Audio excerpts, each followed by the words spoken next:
नमस्कार दोस्तों, आप सभी का स्वागत है आपके अपने YouTube channel study today with Viplav में। तो फ्रेंड्स, आज की इस वीडियो में हम JAC board term 1 exam class 12 की इकोनॉमिक्स यानी कि अर्थशास्त्र से 40 वीवीआई ऑब्जेक्टिव देखेंगे, जो एग्जाम के लिए वेरी इंपॉर्टेंट है। ये सारे के सारे क्वेश्चंस रिपीटेड क्वेश्चंस हैं जो हर साल एग्जाम में पूछे जाते हैं, इसलिए वीडियो को कंप्लीट देखना, वीडियो को लाइक करना, सभी दोस्तों में शेयर करना। तो चलिए एक एक करके सभी को देखते हैं, स्टार्ट करते हैं। क्वेश्चन नंबर 1 में दिया हुआ है, उत्पादन के निम्न में कौन से साधन है। उत्पादन के निम्न में कौन से साधन है। देखो, उत्पादन के 5 एजेंट होते हैं। पहला हो गया आपका भूमि, दूसरा हो गया आपका श्रम, तीसरा हो गया आपका पूंजी, चौथा हो गया संगठन, पांचवा हो गया आपका उद्यमिता। ठीक है, भूमि, श्रम, पूंजी, संगठन, उद्यमिता। तो यहाँ पर ऑप्शन है आपका भूमि, श्रम, पूंजी तीनों है, तो ऑप्शन डी आपका यहाँ पर राइट होगा। उपर्युक्त सभी, ऑल द एबोव, ये आपका राइट होगा। नेक्स्ट देखो, माइक्रोज जिसका अर्थ होता है छोटा, निम्न में कौन सा शब्द है। तो यह जो है ग्रीक शब्द है, ग्रीक, ये आपको याद रखना है। माइक्रोज जिसका अर्थ होता है छोटा, निम्न में से कौन सा शब्द है। अरबी, ग्रीक, जर्मन, अंग्रेजी, तो आपका राइट होगा यहाँ पर ग्रीक। नेक्स्ट देखो, नेक्स्ट है आर्थिक क्रियाओं के अध्ययन के संदर्भ में अर्थशास्त्र 2 शाखाओं व्यष्टि और समष्टि निम्न में किसने विभाजित किया। आर्थिक क्रियाओं के अध्ययन के संदर्भ में अर्थशास्त्र को 2 शाखाओं में विभाजित किया गया है, व्यष्टि और समष्टि। तो किसने विभाजित किया, आपको याद रखना है, रैगनर फ्रीस ने। रैगनर फ्रीस, ये आपका राइट होगा, रैगनर फ्रीस, ऑप्शन सी आपका यहाँ पर राइट होगा। नेक्स्ट है, किसने कहा कि अर्थशास्त्र धन का विज्ञान है। किसने कहा कि अर्थशास्त्र धन का विज्ञान है। तो एडम स्मिथ ने कहा।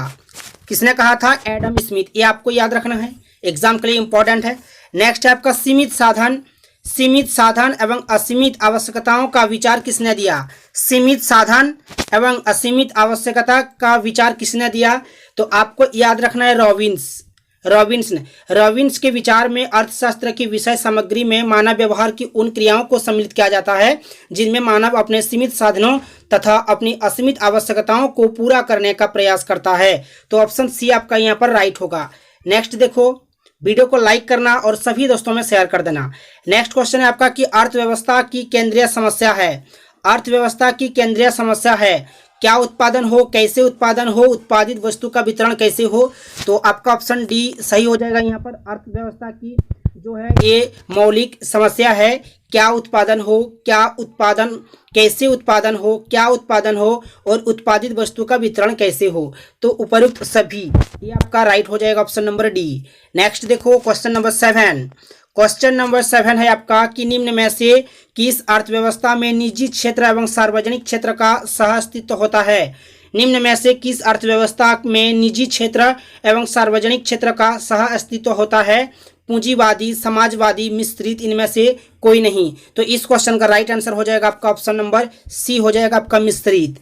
नेक्स्ट देखो, एक समाजवादी अर्थव्यवस्था का मूल उद्देश्य क्या होता है। एक समाजवादी अर्थव्यवस्था का मूल उद्देश्य क्या होता है कि अधिकतम लोक कल्याण, ये आपका राइट होगा, ऑप्शन नंबर डी। एक समाजवादी अर्थव्यवस्था का मूल उद्देश्य होता है अधिकतम लोक कल्याण, ये आपका सही हो जाएगा। नेक्स्ट देखो, क्वेश्चन नंबर 9, निम्न में से कौन सा कथन सही है। देखो, ऑप्शन नंबर ए में लिखा हुआ है कि उपयोगिता का अर्थ आवश्यकता की संतुष्टि शक्ति है। उपयोगिता का अर्थ आवश्यकता की संतुष्टि शक्ति है, ये आपका सही है। उपयोगिता इच्छा की तीव्रता का फलन है, ये भी सही है। वस्तु के उपभोग की इच्छा उपयोगिता को जन्म देती है, बिल्कुल सही बोला गया है। तो ऑप्शन नंबर डी आपका यहाँ पर राइट हो जाएगा, उपयुक्त सभी। देखो, एग्जाम में अगर ऑप्शन डी में रहता है उपयुक्त सभी, मान लो आपको क्वेश्चन का आंसर पता नहीं है, लेकिन उस क्वेश्चन में आपका ऑप्शन डी में लिखा हुआ है उपयुक्त सभी, तो आपको ऑप्शन नंबर डी को सही करके आना है। ठीक है, अधिकतर क्वेश्चंस में ऑप्शन डी आपका यहाँ पर सही होता है, ऑप्शन डी सही होता है। अगर उपयुक्त सभी रहता है तो अधिकतर क्वेश्चन में होता है, ऐसा नहीं कि सभी क्वेश्चन में हो जाएगा, लेकिन अधिकतर में होता है। तो इसलिए आपको मान लो कि आपको पता नहीं है, क्वेश्चन का आंसर आपको पता नहीं है, तो ऑप्शन डी को सही करके आना है। ठीक है, ये एक ट्रिक मान लो। नेक्स्ट क्वेश्चन देखो कि उपयोगिता की निम्न में कौन सी विशेषताएं हैं।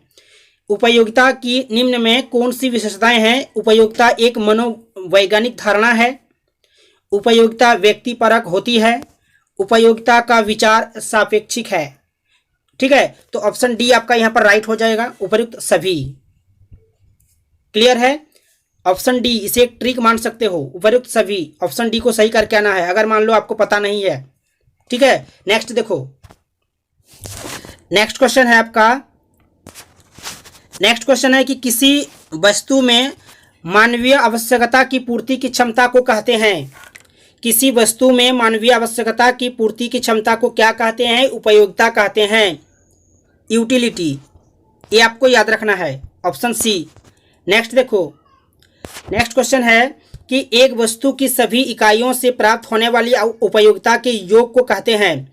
एक वस्तु की सभी इकाइयों से, यहाँ पर क्या बोला गया कि सभी इकाइयों से प्राप्त होने वाली उपयोगिता के योग को क्या कहते हैं? तो कुल उपयोगिता कहते हैं।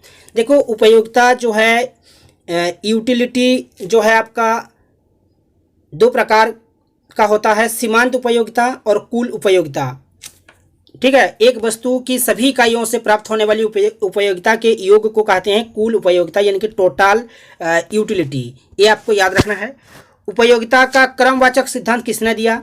उपयोगिता का क्रमवाचक सिद्धांत किसने दिया?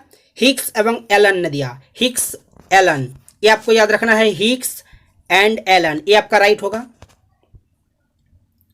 नेक्स्ट है आपका कि मांग में कौन सा तत्व निहित होना आवश्यक है? मांग में कौन सा तत्व निहित होना आवश्यक है?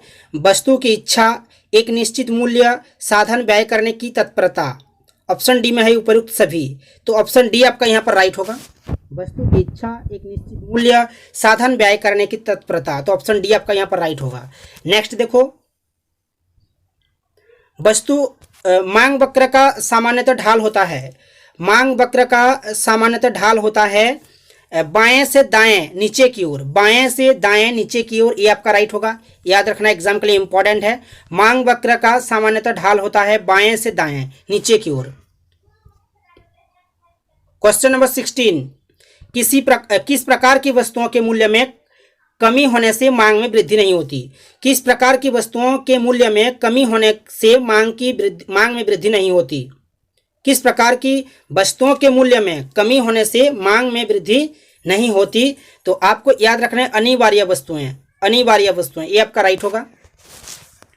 क्वेश्चन नंबर 17 में भी सेम क्वेश्चन है, इसको छोड़ देते हैं। 18 देखिए, मांग को प्रभावित करने वाले तत्व निम्नलिखित में कौन से हैं? देखो, मांग को प्रभावित करने वाले प्रमुख तत्व है वस्तु की उपयोगिता, दूसरा हो गया आय स्तर, तीसरा हो गया धन का वितरण, चौथा हो गया आपका वस्तु की कीमत, पांचवा हो गया आपका संबंधित वस्तुओं की कीमतें, छठा हो गया आपका रुचि फैशन आदि, और सातवां हो गया आपका भविष्य में कीमत परिवर्तन की आशा। तो यहाँ पर आपका ऑप्शन है कीमत, आय में परिवर्तन, उपभोक्ता की रुचि। तो तीनों जो है आपका प्रभावित करने वाले प्रमुख तत्व हो रहे हैं, तो ऑप्शन डी आपका यहाँ पर राइट होगा, उपयुक्त सभी। नेक्स्ट देखो, ऐसी वस्तुएं, नेक्स्ट क्वेश्चन देखो,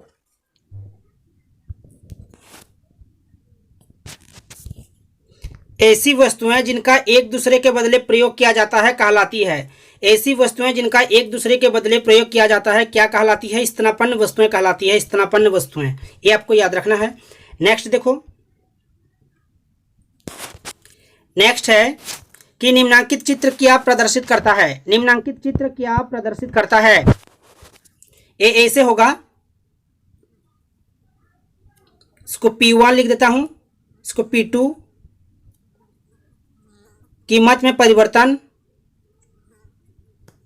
ठीक है, क्वांटिटी Q1 Q2 बराबर 100 लिख देता हूं। यहां पर जब किसी वस्तु, ऐसा रहेगा आपका चित्र, जब किसी वस्तु की कीमत में परिवर्तन के फलस्वरूप, देखिए यहां पर कीमत में परिवर्तन हो रही है, जब किसी वस्तु की कीमत में परिवर्तन के फलस्वरूप उसकी मांग डिमांड में कोई परिवर्तन नहीं होती है, तो ऐसी मांग पूर्णतः बेलोज मांग होती है। ठीक है, बेलोजदार मांग इसे कहते हैं, बेलोजदार मांग। ये आपको याद रखना है। तो इस क्वेश्चन का राइट आंसर हो जाएगा आपका पूर्णतः बेलोजदार मांग, ऑप्शन सी आपका यहां पर राइट होगा। नेक्स्ट है आपका आवश्यक वस्तुओं की मांग की लोच होती है। देखो, आवश्यक वस्तुओं की मांग की लोच होती है आपका 0, ये आपको याद रखना है। नेक्स्ट देखो, नेक्स्ट है कि उत्पादन फलन में उत्पादन किसका फलन है, उत्पादन फलन में उत्पादन किसका फलन है। देखो उत्पत्ति के साधनों का उत्पादन फलन उत्पत्ति के साधनों एवं उत्पादन के भौतिक मात्रात्मक संबंधों को बताता है। ठीक है, तो ऑप्शन बी आपका यहाँ पर राइट होगा, उत्पत्ति के साधनों का। नेक्स्ट देखो, उत्पत्ति ह्रास नियम लागू होने का मुख्य कारण कौन सा है। उत्पत्ति ह्रास नियम लागू होने का मुख्य कारण कौन सा है। यहाँ पर ऑप्शन ए में है साधनों की सीमितता, साधनों का अपूर्ण स्थानापन्न होना। तो ऑप्शन सी में लिखा हुआ है ए और बी दोनों, तो ए आपका राइट होगा। ठीक है, साधनों की सीमितता और साधनों का अपूर्ण स्थानापन्न होना, तो ऑप्शन सी आपका यहाँ पर राइट होगा, ए और बी दोनों।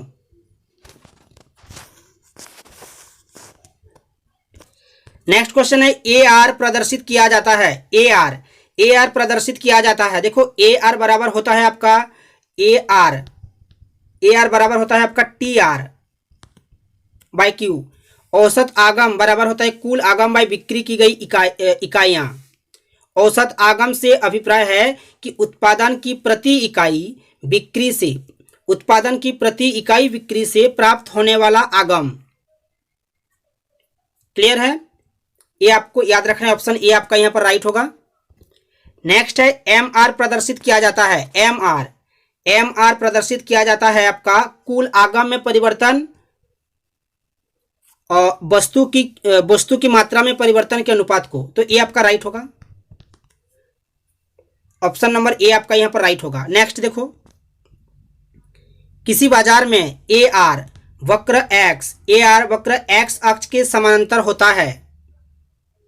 पूर्ण प्रतियोगिता ये आपका राइट होगा। किसी बाजार में ए आर वक्र एक्स अक्ष के समानांतर होता है, पूर्ण प्रतियोगिता, ये आपका राइट होगा, ऑप्शन नंबर ए आपका यहां पर राइट होगा। नेक्स्ट देखो, नेक्स्ट है कि फॉर्म के संतुलन में होता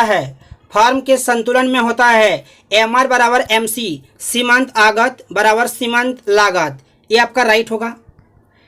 उत्पादक संतुलन की निम्नलिखित में कौन सी रीतियां हैं। उत्पादक संतुलन की निम्नलिखित में कौन सी रीतियां हैं। कुल आगम एवं कुल लागत रीति, सीमांत आगम एवं सीमांत लागत रीति, ऑप्शन सी में है ए और बी दोनों, तो ऑप्शन सी आपका यहाँ पर राइट होगा, ए और बी दोनों। कुल आगम एवं कुल लागत रीति, सीमांत आगम एवं सीमांत लागत रीति, सीमांत आगम एवं सीमांत लागत रीति, तो ऑप्शन सी आपका यहाँ पर राइट होगा। 29 का देखिए, प्रत्येक बाजार दशा में एक फर्म के संतुलन के लिए कौन सी शर्त पूरी होनी आवश्यक है। ए आर बराबर एम सी, एम आर बराबर एम सी एवं एम आर, एम सी वक्र एम आर वक्र के नीचे से काटे, और डी में है ब और सौ दोनों, ब सौ दोनों। तो यहाँ पर देखो आपका 29 का यहाँ पर क्या बोला है कि प्रत्येक बाजार दशा में एक फर्म के संतुलन के लिए कौन सी शर्त पूरी होनी आवश्यक है। तो एम आर बराबर एम सी हो जाएगा, और एम सी वक्र एम आर वक्र को नीचे से काटे, तो ऑप्शन डी आपका यहाँ राइट होगा, ये आपका राइट होगा, ऑप्शन डी।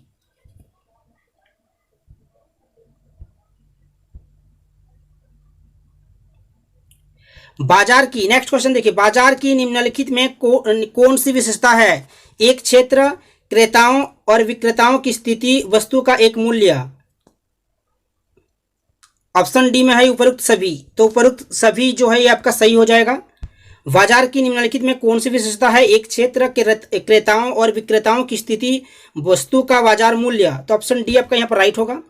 नेक्स्ट क्वेश्चन देखो, 31 का, एकाधिकार बाजार किसे दर्शाता है। उत्पादन प्रक्रिया को, या वितरण प्रणाली को, या बाजार प्रवृत्ति को, या इनमें से कोई नहीं। 31 का हो जाएगा बाजार प्रवृत्ति को। एकाधिकार बाजार किसे दर्शाता है, बाजार प्रवृत्ति को। ठीक है, 32 का सेम क्वेश्चन है, छोड़ देते हैं। 33 का देखिए कि बाजार स्थिति जिसमें वस्तु का केवल एक क्रेता होता है। बाजार स्थिति जिसमें वस्तु का केवल एक क्रेता होता है, क्या कहते हैं, मोनोपोली, ये आपका राइट होगा।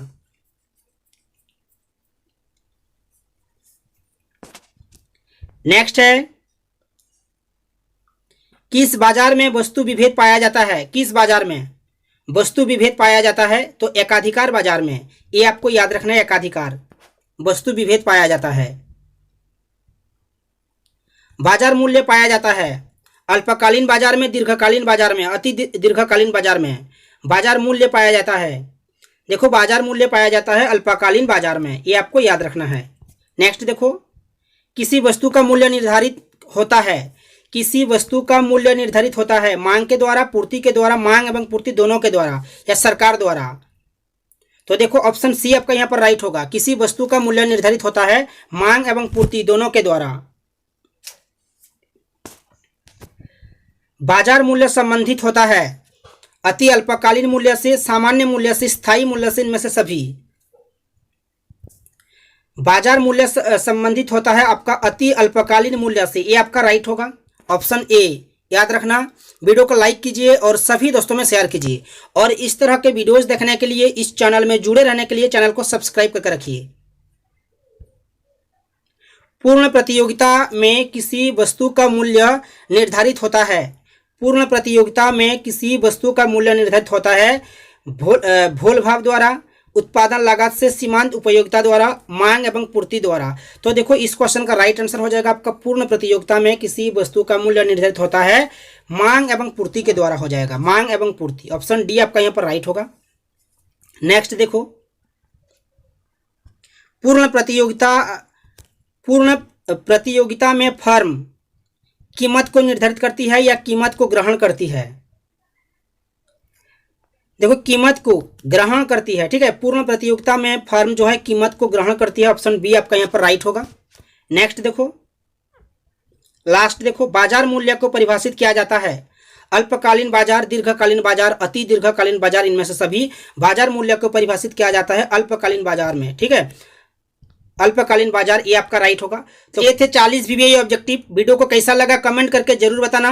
वीडियो को अगर अच्छा लगा है तो वीडियो को लाइक कीजिए और सभी दोस्तों में शेयर कर दीजिए, और इस चैनल में जुड़े रहने के लिए चैनल को सब्सक्राइब करके रखिए ताकि आपको हर एक वीडियो का नोटिफिकेशन मिल सके। तो मिलते हैं नेक्स्ट वीडियो में, तब तक के लिए बाय, जय हिंद, जय भारत।